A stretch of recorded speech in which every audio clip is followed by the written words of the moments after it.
डोरोनी ने सिर खुजाते हुए कहा, शायद 600 किलोग्राम से ज्यादा होगा। 1322 पाउंड। ईशान ने सिर हिलाया और कहा, वाह, मुझे तुम्हारी मदद चाहिए। मेरी पीठ पर बैठ जाओ, मैं पुशअप्स कर रहा हूं। क्या आपको यकीन है, कैप्टन? डोरोनी थोड़ा शर्मिंदा हुआ। बातें कम, काम ज्यादा। ईशान बोला, मैं चाहता हूं कि तुम मेरी बात सुनो। उसे इस लड़के के वजन में दिलचस्पी थी। ऐसा लड़का मिलना दुर्लभ है। इससे ईशान को व्यायाम के उपकरण ढूंढने की झंझट से छुटकारा मिल गया। ईशान ने व्यायाम करना शुरू कर दिया। वह डेक पर लेटा हुआ था, डोरोनी उसकी पीठ पर थी। वह सामान्य गति से पुशअप्स करने लगा। कहना होगा कि भारोत्तोलन वाले व्यायाम उनके शरीर को मजबूत बनाने के लिए सबसे बेहतरीन थे। हालांकि डोरोनी को उठाते हुए ईशान ने सिर्फ 300 पुशअप्स ही किए, लेकिन उन्हें खूब पसीना आ रहा था। साथ ही उनके शारीरिक अभ्यास कौशल में भी निखार आ रहा था। पुशअप्स खत्म करने के बाद ईशान समुद्र के बीचों बीच कूद पड़ा और तैरने लगा। वह अपनी शारीरिक शक्ति बढ़ाने की पूरी कोशिश कर रहा था। जब ईशान 30 किलोमीटर तैरकर एक समुद्री राजा को काट डाला जो उसे नाश्ते में खाना चाहता था, तो ईशान उसका मांस वापस ले आया ताकि उसे खाना बनाया जा सके। फिर थोड़ी देर बाद नाव पर सवार लोग धीरे धीरे जाग गए। मार्गरेट ने साफ कपड़े का एक टुकड़ा लिया, उसे ईशान को दिया और उसके बाल सुखाने के लिए एक तौलिया दिया। अब हम कहाँ जाएंगे? ईशान ने मार्गरेट से पूछा। उसने एक लॉग पोज निकाला जो जयदेव ने उन्हें दिया था। यह एक कंपास था जो नई दुनिया को समर्पित था। इसमें 3 अलग अलग द्वीपों के लिए 3 सूचक थे। बाईं ओर वाले में सबसे कम कंपन है। मार्गरेट ने कहा, इस द्वीप का रास्ता ज्यादा सुरक्षित होना चाहिए। हमें ताज़ा पानी और भोजन की पूर्ति के लिए इस द्वीप पर जाना होगा। वैसे कैप्टन, हमारे पास ज्यादा पैसे नहीं हैं। ईशान ने सिर हिलाया और एक नाविक को ढूंढा जो समुद्री डाकू था, और उससे पूछा, समुद्री डाकू पैसे कैसे कमाते हैं? ज्यादातर तो लूट खसोट करके ही होता है। नाविक बोला, लेकिन कैप्टन ईशान, अब हमें आम लोगों को लूटना नहीं चाहिए। ईशान मुस्कुराया और बोला, क्यों? मुझे हमेशा उन पर तरस आता है। नाविक ने सिर खुजलाते हुए कहा, जब मैंने उन साथियों के बारे में सोचा जो हमारे साथ भाग गए थे, तो ऐसे कई आम लोग थे। मुझे लगा कि ऐसी चीज मेरे हाथ नहीं लगेगी। क्या तुम ही अकेले हो जो ऐसा सोचते हो, या सब ऐसा ही सोचते हैं? ईशान ने उससे पूछा। नाविक ने एक क्षण सोचा और कहा, मुझे लगता है कि अब हम सब एक ही तरह से सोच रहे हैं। ईशान ने उसके कंधे पर थपथपाते हुए कहा, चिंता मत करो, हम किसी आम आदमी को नहीं लूटेंगे। अगर हमें सामान लूटना है तो हमें दूसरे समुद्री लुटेरों से चोरी करनी होगी। नाविक अचानक मुस्कुराया। लूटने के अलावा और कोई रास्ता भी है क्या? ईशान ने पूछा। बिल्कुल, नाविक ने सिर हिलाया, और भी बहुत सी चीजें हैं जिनसे हम अच्छा पैसा कमा सकते हैं। हथियारों की तस्करी और बिक्री, ये सब अच्छे धंधे हैं।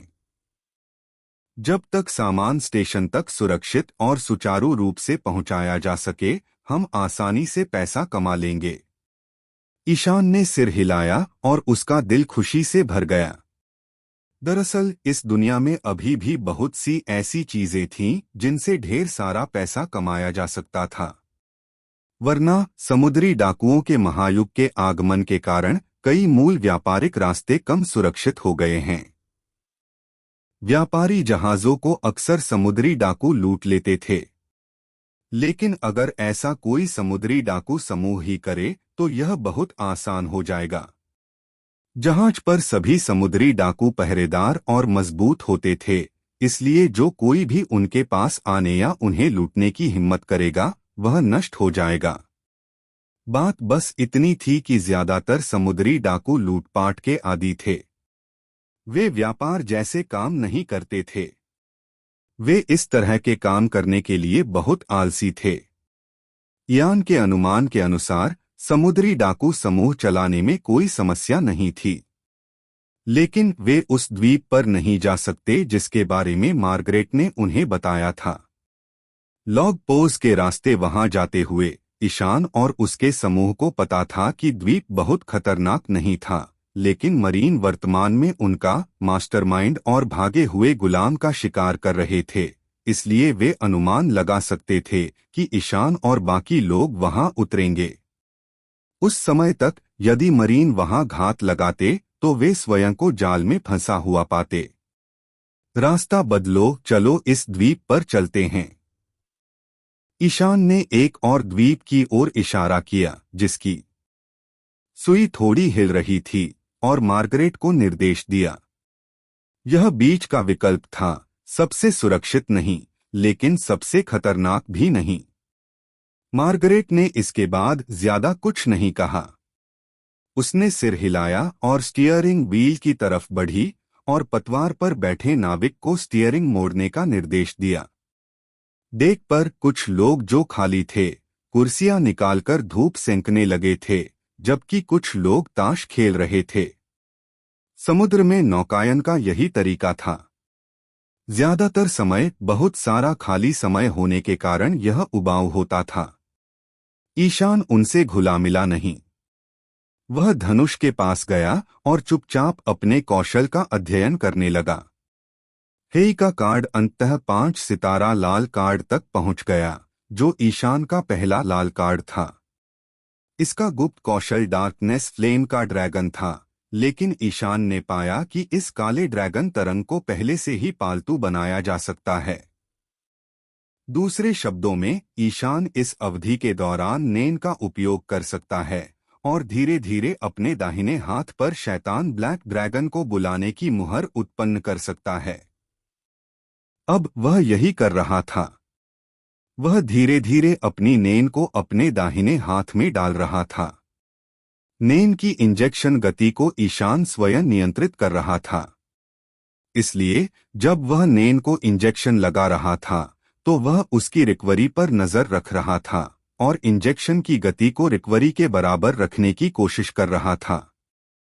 हालांकि जब ईशान ने यह ट्रिक इस्तेमाल करना शुरू किया तो उसकी दाहिनी आस्तीन उड़ती हुई राख में बदल गई। वह अवाक होकर अपनी आस्तीनों की ओर देखने लगा। ये नए कपड़े थे जो मार्गरेट ने उसे अभी अभी दिए थे। ये अभी अभी गायब हुए हैं। तो क्या भविष्य में वह ब्लैक ड्रैगन वेव का इस्तेमाल करके हर कपड़े को बर्बाद कर देगा? इसके बारे में सोचने के बाद ईशान ने अपनी बाईं बाह की आस्तीन फाड़ दी, जिससे उसकी मांसल भुजाएं दिखाई देने लगीं। मैं भविष्य में ऐसी ही बिना आस्तीन वाली शर्ट पहनूंगा। जैसे जैसे काले ड्रैगन तरंगों का पैटर्न धीरे धीरे आकार लेने लगा, ईशान ने पाया कि उसकी पूरी दाहिनी बाह से आश्चर्यजनक गर्मी निकलने लगी।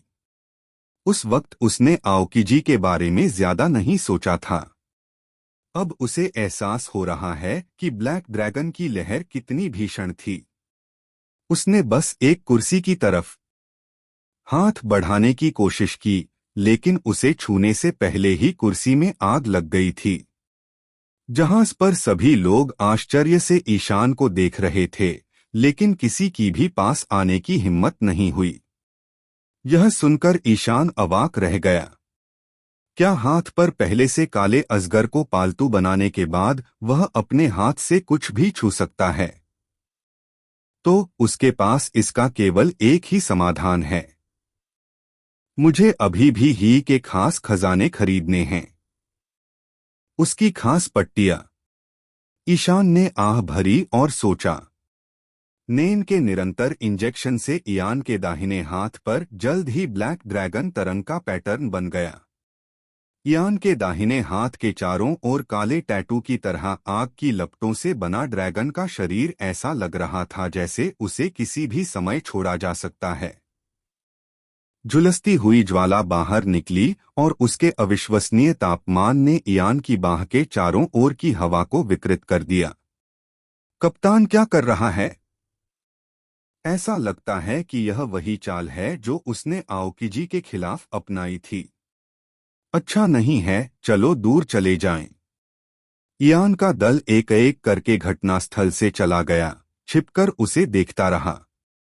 आमतौर पर समुद्री डाकुओं के समूह में कप्तान सबसे शक्तिशाली सदस्य होता है।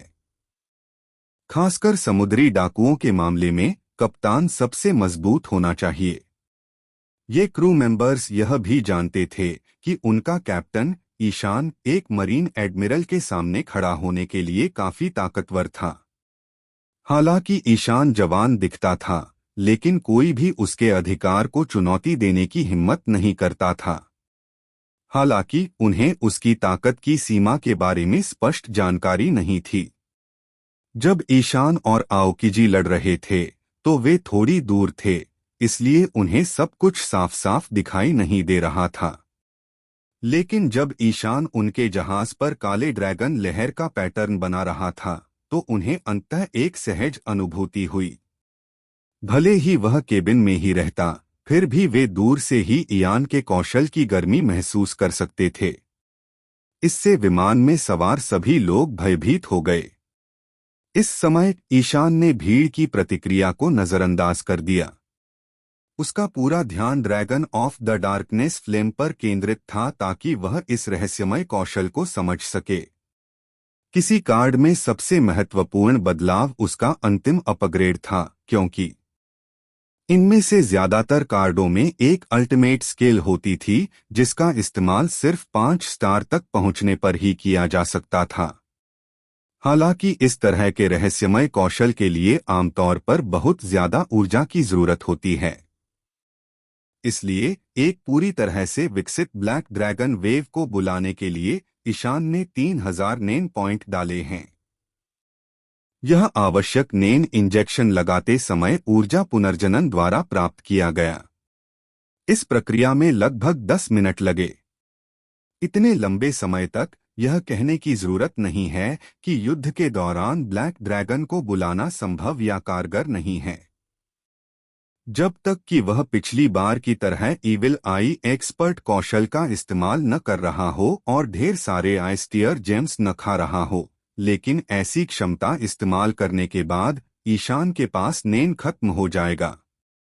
कमियां इतनी स्पष्ट थीं कि ईशान को एहसास हुआ कि अब उसे बस जल्द से जल्द अपना स्तर बढ़ाना है और ज्यादा कार्ड्स तैयार करके उन्हें बेहतर बनाकर अपनी विशेषताएं बढ़ानी हैं। साथ ही अपनी हकीकी क्षमताओं और शारीरिक अभ्यास पर भी ध्यान देना है। तब तक उसे कोई बड़ी समस्या नहीं होगी और जब उसके नेन का मूल्य 5000 से ज्यादा पॉइंट्स तक पहुंच जाएगा तो वह लंबे समय तक लड़ सकेगा। यह उल्लेख करने की आवश्यकता नहीं है कि जब वह उस स्तर को प्राप्त कर लेगा तो वह ब्लैक ड्रैगन वेव का 2 बार उपयोग कर सकेगा। इतने अद्भुत अल्टीमेट के साथ इस समय ऐसा कुछ भी नहीं है जिसे ब्लैक ड्रैगन वेव से हल न किया जा सके। अगर एक वेव होती तो एक और बार काम कर जाता। ईशान ने धीरे से अपना दाहिना हाथ हिलाया, जिससे हवा अपने ऊंचे तापमान से झिलमिला उठी। उसने सिस्टम से इस बारे में पूछा और दरअसल ब्लैक ड्रैगन वेव बनाने के लिए इस्तेमाल किए गए 3000 नेन पॉइंट ही समन का आधार हैं। दरअसल उसे बताया गया कि इसमें और नेन जोड़ने से इसका समय, शक्ति और उड़ान दूरी बढ़ जाएगी। इससे यह सुनिश्चित होता है कि ब्लैक ड्रैगन वेव कुछ देर के लिए उड़कर गायब नहीं हो जाएगी। बेशक इस तरह का इंजेक्शन भी सीमित था।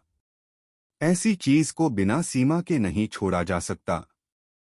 Black dragon waves mystical skill के विवरण के अनुसार ईशान ब्लैक ड्रैगन वेव को निगलकर अपनी मानसिक शक्ति, हिज नेन वैल्यू, में सुधार कर सकता है। इसकी शक्ति को ग्रहण या अवशोषित करने के बाद बढ़ता प्रभाव इविल आई एक्सपर्ट के सक्रिय उपयोग से कहीं बेहतर था। यह 300% तक था। हालांकि ईशान इस प्रभाव के साथ प्रयोग करने की बिल्कुल भी हिम्मत नहीं जुटा पाया। उसे डर था कि उसकी वर्तमान शारीरिक स्थिति में वह नेन में इतनी तेज वृद्धि बर्दाश्त नहीं कर पाएगा। और अब इयान का नेन मान 1000 पॉइंट्स से थोड़ा ही ज्यादा रह गया था। इसलिए उसकी ऊर्जा को तिगुना करने के लिए 3000 नेन खर्च करना पूरी तरह से बेकार लगता है। इससे उसके लिए कुछ खास नहीं हो रहा है। यह वृद्धि ईशान को तभी लाभ पहुंचाएगी जब उसका नेन मूल्य 1000 अंक से बहुत अधिक हो जाएगा। इस बार बुलाई गई ब्लैक ड्रैगन तरंग का मुख्य उद्देश्य परीक्षण करना था और यह देखना था कि क्या वह अपनी शक्ति से उड़ सकता है। यदि उसे सही से याद है तो काले ड्रैगन की लहर को उपयोगकर्ता के उड़ने के लिए ज्वाला पंखों में बदला जा सकता है। यह कुछ शैतानी फल की क्षमताओं के विकास जैसा लग रहा था। ईशान ने अपनी बाह में मौजूद काले अजगर पर ध्यान केंद्रित करने की कोशिश की, उसकी लौ को पंखों में बदलने पर ध्यान केंद्रित किया। शुरुआत में तो कुछ भी नहीं हो रहा था, लेकिन कुछ ही देर बाद ईशान ने अचानक पाया कि उसके हाथ पर काले ड्रैगन का पैटर्न हिल रहा है। जैसे ही पैटर्न जीवित हो गया, काले अजगर ने अपने शरीर को कुछ बार घुमाया और फिर उसकी बाह से गायब हो गया। उसी समय इयान के कंधों के पीछे अचानक काली लपटों के 2 विशाल पंख बन गए। TNOFK, यह तो ओपी है। पंखों के खुलने के साथ ही बढ़ती गर्मी ने पूरे जहाज को अपनी चपेट में ले लिया और केबिन में छिपे चालक दल के सदस्य अचानक गर्म लहर से उठे तेज हवा के झोंके से स्तब्ध रह गए और जहाज पर मौजूद कुछ ज्वलनशील वस्तुएं भी जल गईं। जल्दी करो, आग बुझाओ। चालक दल के लोग बाहर आए और चिल्लाने लगे।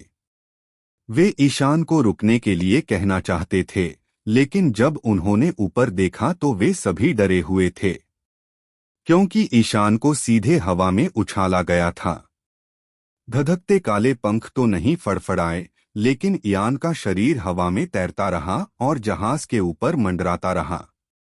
जैसे ही वह ऊपर उड़ा, तापमान में भारी कमी के कारण जहाज पर रखी चीजें जलना बंद हो गईं और आग लगने से बच गई। इस समय ईशान बहुत उत्साहित था। उसने उम्मीद नहीं की थी कि ब्लैक ड्रैगन वेव स्किल से उड़ान भरनी होगी। यह इतना मुश्किल भी नहीं था। उत्साह में ईशान नाव से बाहर उड़ गया और समुद्र में चक्कर लगाने लगा। दरअसल इंसान हमेशा से उस पल का इंतजार करता रहा है जब वो खुद आसमान की खोज कर सके। प्राचीन काल से ही लोग उस पल का सपना देखते रहे हैं जब वो उड़ सकेंगे। ईशान अपने पिछले जन्म में एक हवाई जहाज में रहा था, लेकिन हवाई जहाज से उड़ना और अकेले उड़ना दोनों ही अलग अलग अनुभव थे। एक बेतरतीब तथ्य, अब्बास इब्न फिरनास पहले व्यक्ति थे जिन्होंने उड़ने की कोशिश की थी। उन्होंने पहला मानववाहक ग्लाइडर बनाया था और माना जाता है कि उन्होंने 2 सफल उड़ानें भरी थीं। ईशान समुद्र के ऊपर उड़ रहा था, अपने चेहरे पर आती समुद्री हवा को महसूस कर रहा था। वह इतना उत्साहित था कि वह बस जोर से चिल्लाना चाहता था। हालांकि कुछ ही देर में त्रासदी सामने आ गई। इयान की पीठ पर लगे चमकते पंख अचानक गायब हो गए। अपना सारा नेन खाकर ईशान झटके से समुद्र में गिर पड़ा। अगर यह अल्टीमेट स्किल पंखों में बदल भी जाए तो भी नेन के ये 3000 पॉइंट इयान की उड़ान को ज्यादा देर तक नहीं संभाल सकते। इसे गिनकर ईशान सिर्फ 10 सेकंड ही हवा में उड़ पाया है। भूल जाइए कि मैंने क्या कहा, यह ओपी है। अरे कप्तान पानी में गिर गया है। इयान का दल घबराकर चिल्लाने लगा और यहां तक कि उसे बचाने के लिए कोई पानी में कूद गया। लेकिन इस बार ईशान अकेला ही पानी की सतह पर तैरता हुआ आया। वह जहाज से ज्यादा दूर नहीं था कि पानी में गिर गया। थोड़ी देर तैरने के बाद वह जहाज के किनारे पहुंचा और उस पर चढ़ गया। क्या बात है, मुझे उम्मीद नहीं थी कि यह बस कुछ सेकंड के लिए ही मेरा साथ देगा। जहाज पर चढ़ने के बाद ईशान ने निराश होकर कहा। जहाज पर मौजूद क्रू ने हैरानी से ईशान को देखा, फिर अजीब अंदाज में उससे पूछा, कैप्टन, क्या तुम शैतानी फल खाने वाले नहीं हो? तुम तैर कैसे सकते हो? आह, हाँ मैं हूँ, लेकिन मेरी फल क्षमता कौशल का आदान प्रदान करने की है। ईशान ने इस उत्तर के बारे में बहुत देर तक सोचा और कहा, तो मैं तैराकी की क्षमता का भी आदान प्रदान कर सकता हूँ। दरअसल कुछ शैतानी फलों की क्षमता को समझाना मुश्किल था। यान के जहाज पर वेगापंक जैसा कोई प्रतिभाशाली व्यक्ति नहीं था, इसलिए उन्होंने तुरंत उस पर विश्वास कर लिया। उल्टे वे ईशान से जल रहे थे।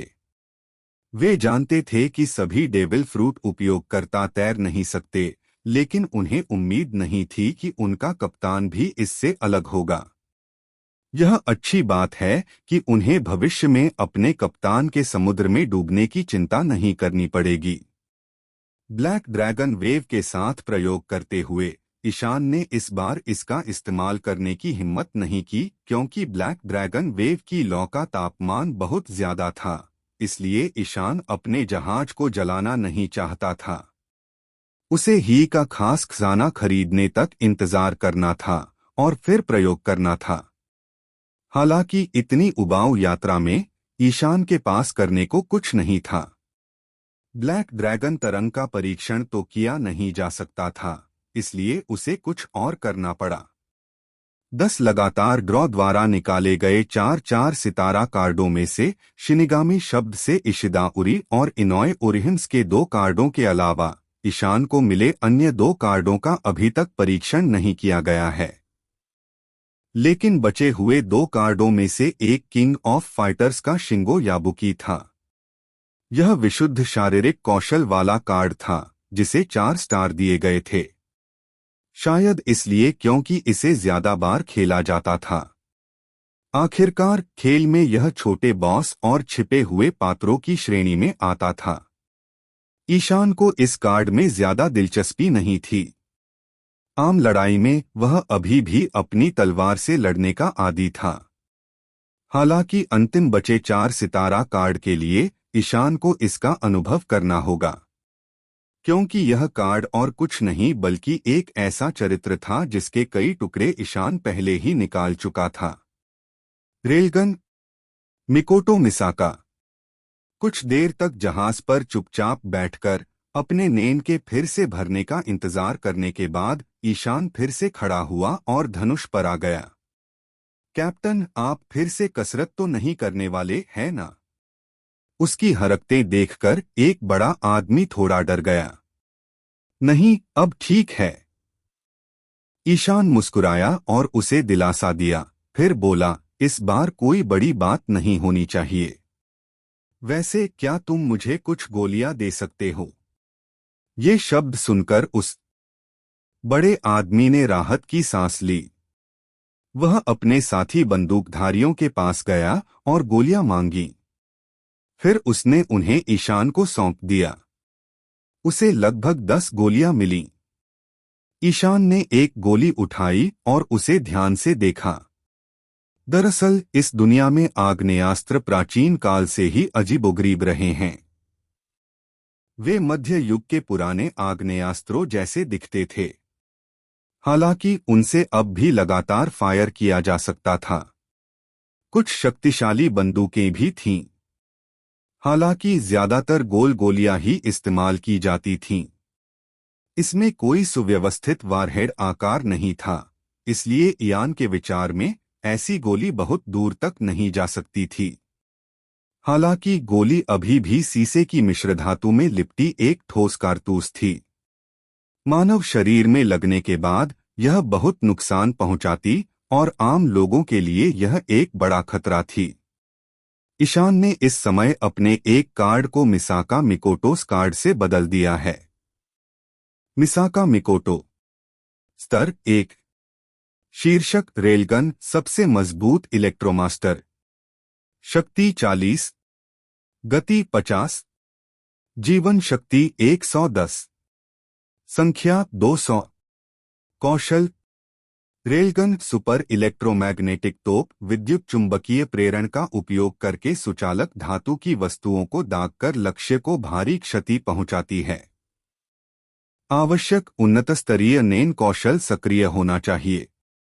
लौह रेत तलवार आसपास की मिट्टी से लौह रेत इकट्ठा करें और चुंबकीय बल का उपयोग करके उसे तलवार आदि में बदल दें। आवश्यक विशेषज्ञ स्तर का नेन कौशल सक्रिय होना चाहिए। लाइटनिंग स्ट्राइक एक तेज धारा का उपयोग करके बनाई गई एक लाइटनिंग गन जो सीमा के भीतर लक्ष्यों पर हमला करती है। आवश्यक मास्टर स्तरीय नेन कौशल सक्रिय होना चाहिए। परम कौशल वज्र देवता वज्र बादलों को इकट्ठा करना, बड़े लक्ष्यों पर हमला करने के लिए बिजली उत्पन्न करना। आवश्यक मास्टर स्तरीय नेन कौशल सक्रिय होना चाहिए। बांड कामेजो तोमा प्राप्त करें +34% लाभ। कुरोको शिराई प्राप्त करें +25% शक्ति प्राप्त करें। काजारी उइहारू प्राप्त करें +29% जीवन शक्ति प्राप्त करें। रुइको साटेन प्राप्त करें +32% गति प्राप्त करें। इस कार्ड में फिलहाल केवल 2 ही कौशल हैं जिनका इस्तेमाल किया जा सकता है। आयरन सैंड स्वॉर्ड का समुद्र में परीक्षण करना असंभव है, इसलिए ईशान केवल सुपर इलेक्ट्रोमैग्नेटिक कैनन ही आजमा सकता है। इसलिए उसे कुछ गोलियां चाहिए थीं। वह बेरी के सिक्के इस्तेमाल कर सकता था, लेकिन ईशान को लगा कि गोल गोलियां इस्तेमाल करना ज्यादा बेहतर होगा। दूर रहो, ईशान ने बड़े आदमी से कहा। उसे थोड़ा पीछे हटते देख ईशान ने एक गोली पकड़ी, उसे मुट्ठी में बांधा और अंगूठे से दबा दिया। अगले ही पल यान के दाहिने हाथ से अचानक चांदी जैसी बिजली का एक गोला फूट पड़ा।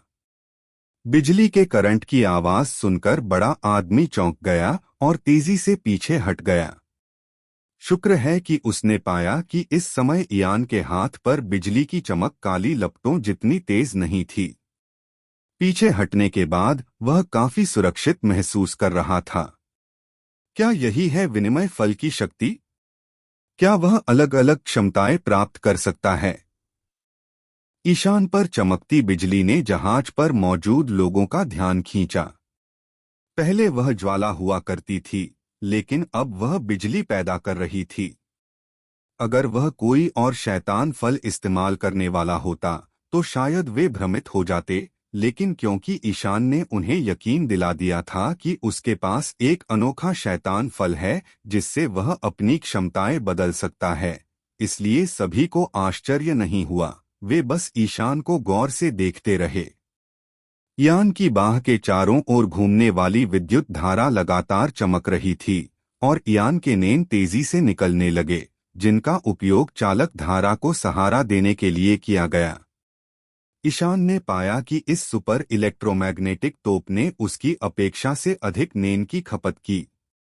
जब ईशान को लगा कि गोली लगभग चलने वाली है, तो उसने अंततः अपने हाथ में मौजूद गोली निकाल दी। अगले ही पल जहाज के अगले हिस्से पर एक नारंगी लेजर किरण प्रकट हुई और आगे की ओर उड़ गई, जो रेलगन की भयानक गति से हवा में छोड़ी गई एक प्रतिबिंब थी।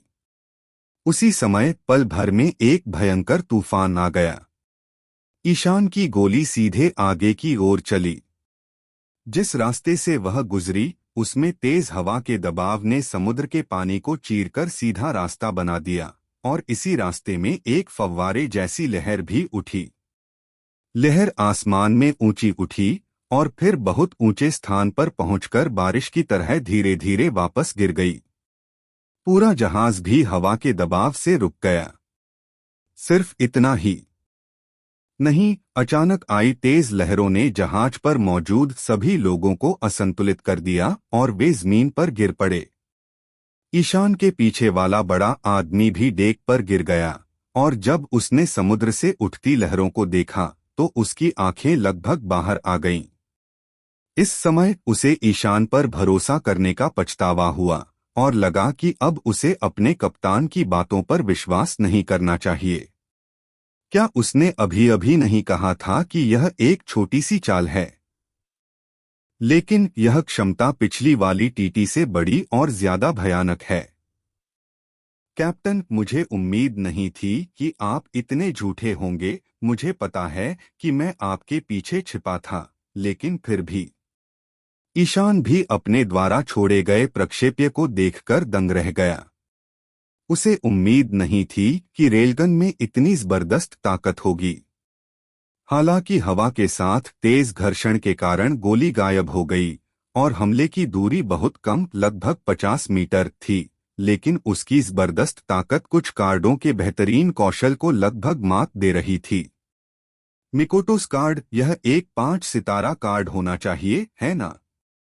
ईशान अपने हाथ को देखता रह गया और उसे विश्वास नहीं हो रहा था कि यह अद्भुत प्रहार उसी ने किया था। इससे ईशान को किजारस लेजर और अंकल कुणाल की याद आ गई। वह भी अपने डेविल फ्रूट की शक्ति से लेजर किरणें छोड़ सकता है। मुझे आश्चर्य है कि क्या रेलगन किजारस लेजर जितनी शक्तिशाली है। ईशान ने अपने खाली हो चुके नेम टैंक को देखा। उसने पाया कि चूंकि उसे हाल ही में कुछ शक्तिशाली कार्ड स्किल्स मिले थे, इसलिए उसका नेम वैल्यू और भी बेकार और बेकार होता जा रहा था। उच्च शक्ति कौशल के साथ साथ अधिक उपभोग भी आवश्यक है। यह ईशान समझ सकता है, लेकिन समस्या फिर भी मूल बिंदु पर वापस जाती है। कुल मिलाकर यह उसके अपने अभ्यास से संबंधित है। उसे यथाशीघ्र अपने स्तर में सुधार करना होगा और एक नया कार्ड स्लॉट अनलॉक करने के बाद इस कार्ड मिसाका मिकोटोस कार्ड को अन्य कार्डों के साथ सुसज्जित करना होगा। हालांकि ईशान को अचानक एक समस्या सूझी। क्या बात है, मिकोटोस कार्ड एक महिला कार्ड चरित्र है, इसलिए उसका अनन्य खजाना। बकवास, यह उसकी सुरक्षा पैंटी नहीं हो सकती, है ना? उस तस्वीर के बारे में सोचते ही ईशान को उल्टी आने लगी। क्या ये मुमकिन है कि इस कार्ड को उसके खजानों से लैस करने के बाद उसकी पैंटी की वजह से एक और हुनर उभर आए? टीएन प्लीज इसे बंद करो। एक्सडी सिस्टम को ऐसा आइडिया मत दो। अगर ऐसा है तो भले ही विशिष्ट खजाना कार्ड की विशेषताओं को बेहतर बना दे और उसे एक और प्रबल कौशल दे दे, मैं उसे नहीं पहनूंगा, भले ही मैं मरने वाला हूं। ईशान ने पागलों की तरह सोचा। सौभाग्य से मिकोतो के कौशल को ओरिहिमे की तरह सक्रिय होने के लिए विशेष खजानों की जरूरत नहीं है, वरना ईशान रो रो कर सो जाता। ईशान वहीं खड़ा दांत पीस रहा था, लेकिन उसे पता नहीं था कि उसके पीछे उसके जहाज का पूरा दल अपने खोल में छिपा हुआ था। क्या आपने इसे देखा है? मैंने देखा। आगे जब कैप्टन लड़ाई शुरू करेगा तो हमें उससे जितना हो सके दूर रहना होगा। कप्तान की क्षमताएं भयानक हैं। हाँ, हमें युद्ध में उसके निकट जाने से बचना होगा, लेकिन सभी मजाकों को छोड़ दें तो वह बहुत शक्तिशाली है। हाँ, मुझे यह पता है, अन्यथा हमें मारिजुआ से बचाना कैसे संभव हो सकता था। जहाज के सभी लोग हर समय उसके बारे में बातें करते रहते थे, लेकिन उन्हें ईशान पर पूरा भरोसा था। हालांकि ईशान ने अपने ताश के पत्तों की परीक्षा ली, जिससे जहाज में सभी असुरक्षित और असहज महसूस कर रहे थे, लेकिन उसने सभी लोगों के दिलों में अपनी अजेय छवि भी स्थापित कर ली थी, जिससे पूरे जहाज में उसकी छवि शुरुआती कृतज्ञता से बढ़कर श्रद्धा में बदल गई। एक समुद्री डाकू समूह में कप्तान पूर्ण अधिकार का लक्ष्य रखता है और ईशान अनजाने में इस लक्ष्य को आसानी से प्राप्त कर लेता है।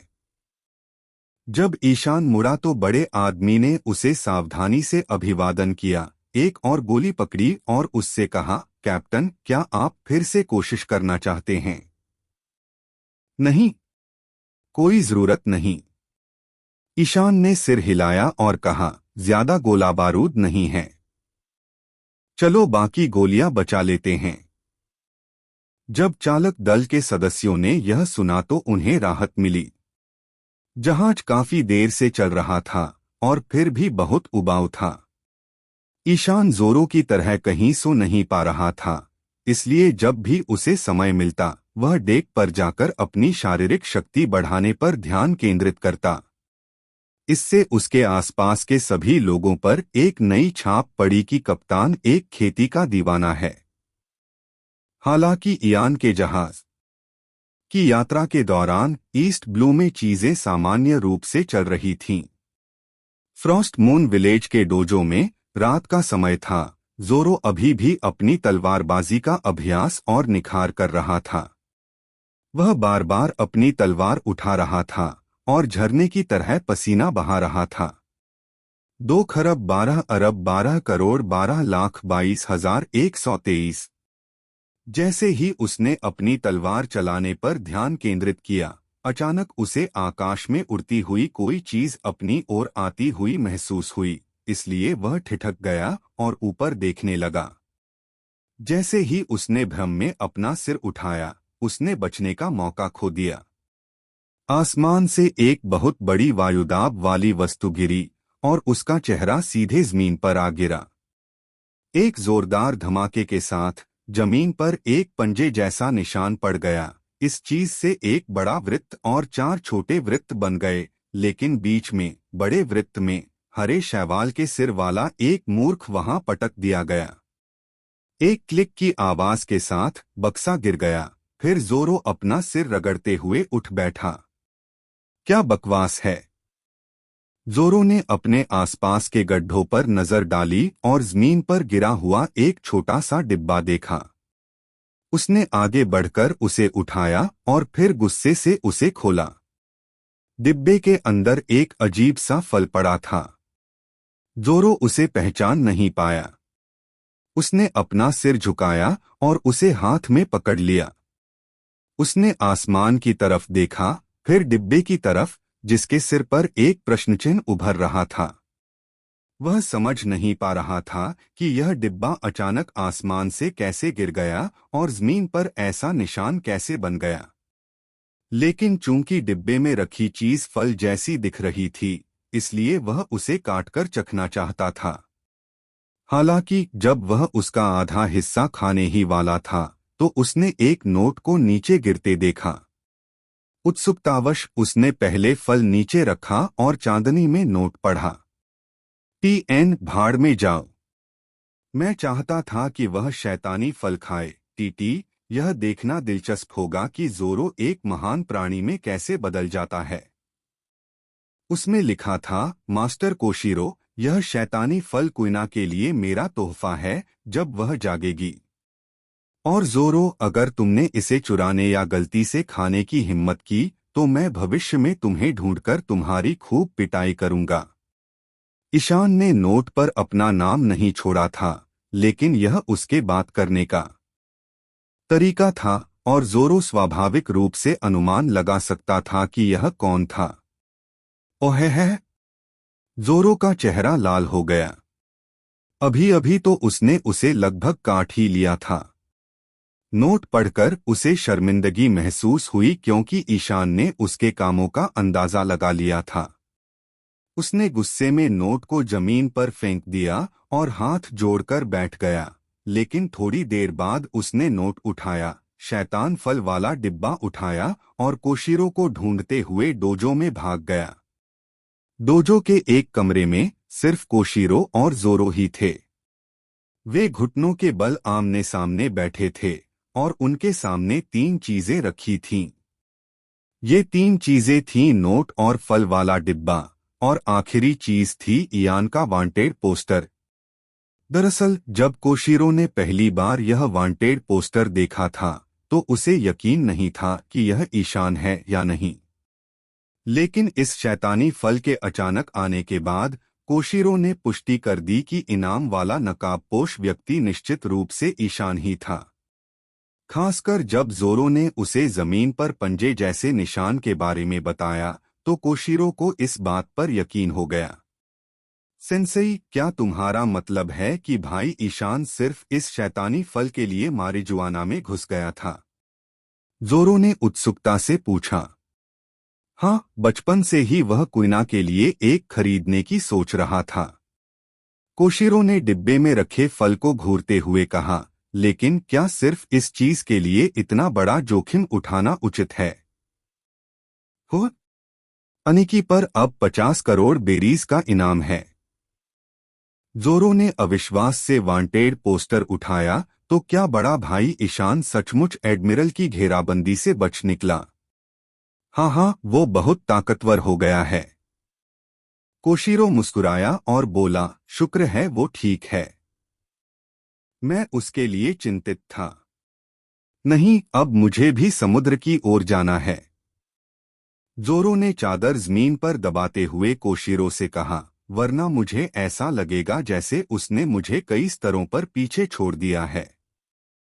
हाँ हाँ, कोशिरो खुशी से मुस्कुराया। हाँ, अब वह तुम्हें सचमुच इतनी आसानी से हरा सकता है।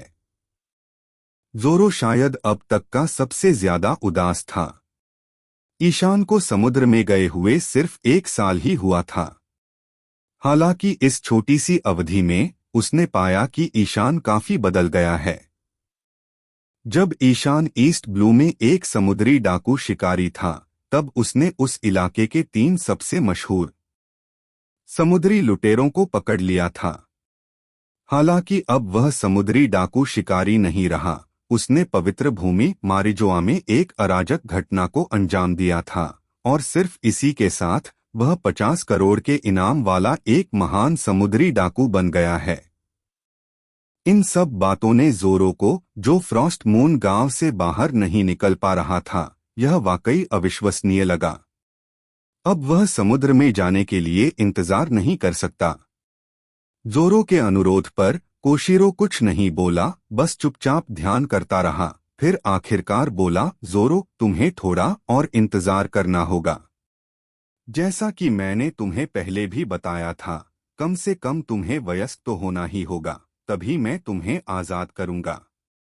हालांकि कोशिरो आमतौर पर मुस्कुराता है और सभी प्राणियों के प्रति हानिरहित दिखता है, लेकिन वास्तव में उसका एक हठधर्मी पक्ष भी है। चाहे वह ईशान हो या जोरो, वह उन्हें अपने बच्चों की तरह मानता था। इसलिए उसने जोर देकर कहा कि जब तक वे वयस्क नहीं हो जाते, उन्हें समुद्र में नौकायन की अनुमति नहीं दी जाएगी। इसके अलावा कोशिरो को पहले ही क्रांतिकारी सेना से कुछ रिपोर्टें मिल चुकी हैं, इसलिए वह उन्हें देखना चाहता था। वास्तव में जोरो ने 1 दर्जन से अधिक बार ऐसा अनुरोध किया था, लेकिन उसे हर बार अस्वीकार कर दिया गया था, जिससे उसे ईशान से उसकी उम्र के लिए ईर्ष्या हुई। इसलिए इस बार कोशिरो का जवाब सुनने के बाद वह बहुत हैरान नहीं हुआ। वह बस अपने हाथों को एक साथ पकड़े रहा और उदास रहा।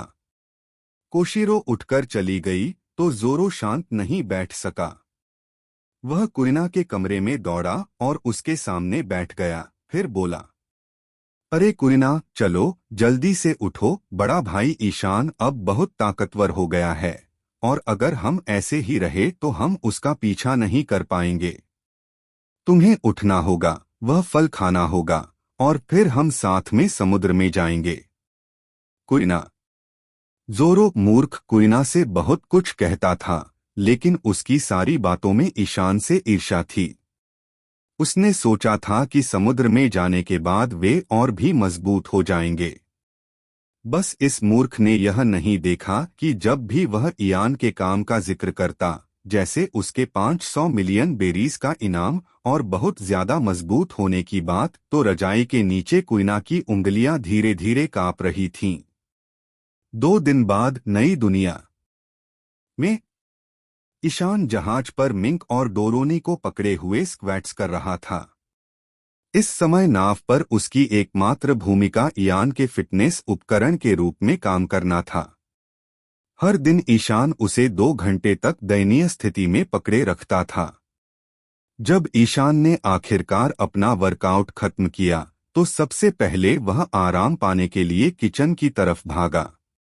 पिछली बार डोरोनिस के थप्पड़ से बेहोश होने के बाद महेश को आखिरकार अच्छी नींद आई थी, इसलिए वह डोरोनिस का बहुत आभारी था और वे सबसे अच्छे दोस्त बन गए। इसलिए जब भी डोरोनिस किचन में दाखिल होगी, उसे महेश द्वारा उसके लिए खास तौर पर बनाए गए कुछ हनी केक मिलेंगे।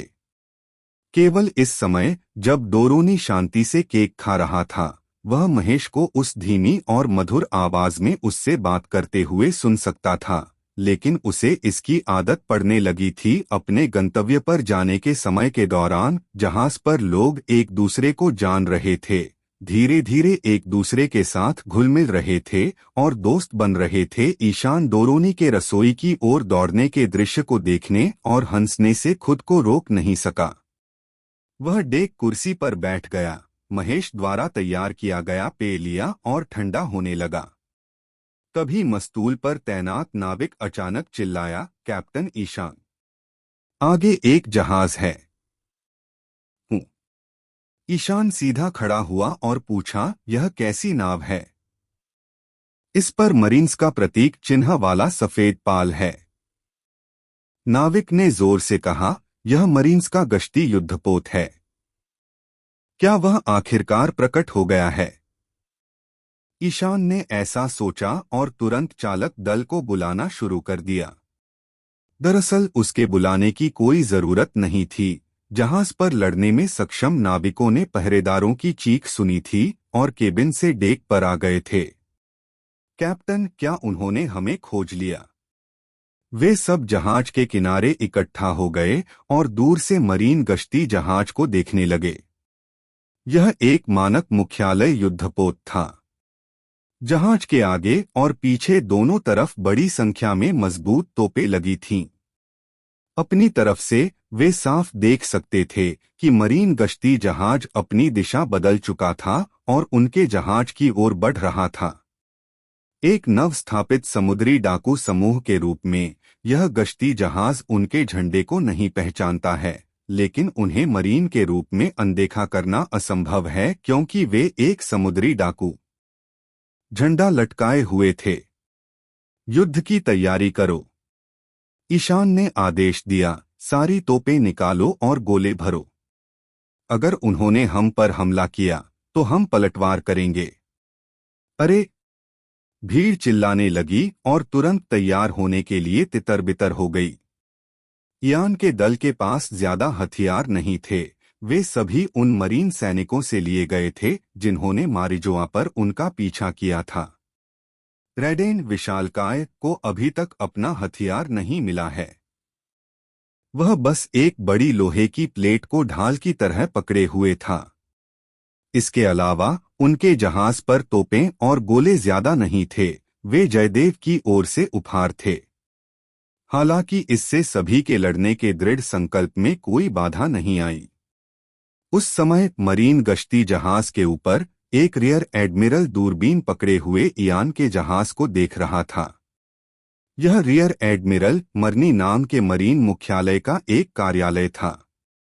उसने उनके झंडे को अजीब नजरों से देखा और पास खड़े सैनिकों से पूछा, क्या तुम्हें यकीन है कि तुमने यह समुद्री डाकू झंडा पहले नहीं देखा?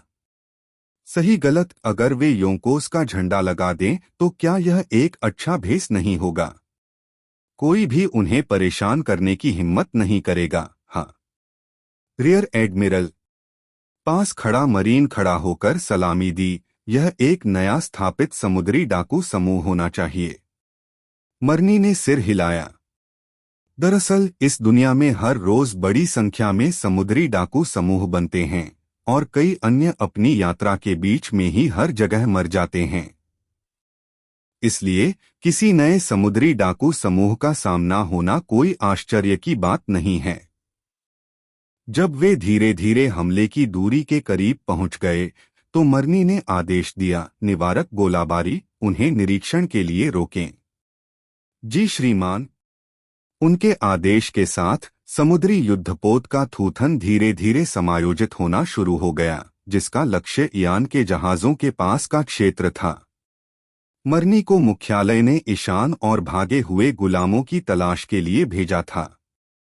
वाइस एडमिरल मोमोंगा उनके वरिष्ठ अधिकारी थे और उन्होंने उन्हें इस गश्ती जहाज की कमान संभालने और इस मिशन को आगे बढ़ाने का आदेश दिया था। वे लगभग 1 हफ्ते से बाहर हैं, लेकिन उन्हें भागे हुए गुलामों का कोई सुराग नहीं मिला है। उन्हें जहाज पर जाकर हर नजर आने वाले जहाज की जांच करनी होगी। 8 कमजोर समुद्री डाकू, जिनके पास मरीन के खिलाफ कोई प्रतिरोध नहीं था, इन गोलों से चेतावनी मिलने के बाद ही आज्ञाकारी रूप से अपने जहाज को रोक सकते थे।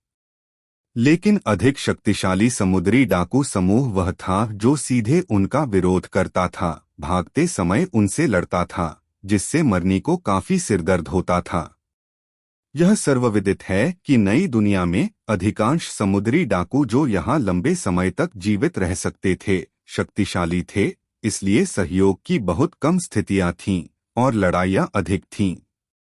ऐसे समय में एक नए समुद्री डाकू समूह का उभरना मुश्किल था। मरनी ने सोचा कि इस नवगठित समुद्री डाकू रेजिमेंट में कोई लड़ाकू शक्ति नहीं होनी चाहिए, इसलिए उसने ऐसा आदेश जारी किया। हालांकि उन्होंने यह उम्मीद नहीं की थी कि मरीन की निवारक बमबारी के बाद विपरीत दिशा में समुद्री डाकू समूह ने भी उन पर गोलीबारी की। क्या ये समुद्री डाकू मूर्खों का समूह हैं?